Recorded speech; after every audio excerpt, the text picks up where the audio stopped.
ஆண்டவர் கையில ஒப்பு கொடுத்துருங்க. ஆண்டவரே, இந்த காரியத்தின் கையில ஒப்பு கொடுத்துறேன், நான் உங்களுக்கு நம்பிக்கையோட காத்திருக்கிறேன், நீங்க சூழ்நிலைகளை எல்லாம் மாற்றி தருவீங்க அப்படின்னு சொல்லுங்களேன். அவர் பாத்துக்குவாரு உங்களுக்கு. ஆமா, நீங்க அவர் பாத்துக்குவாரு. நீங்க ஆண்டவர்கிட்ட ஒப்பு கொடுத்துருங்க.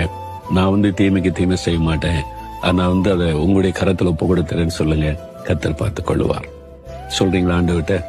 ஏதோ யாரோ ஒருத்தருடைய காரியம் உங்களுடைய உள்ளத்தை பாதிக்கிறதில்ல, உங்க வீட்டுக்குள்ள, வேலை செய்யற இடத்துல, பக்கத்துல, உறவுகளை அது ரொம்ப பாதிக்கிறதில்ல.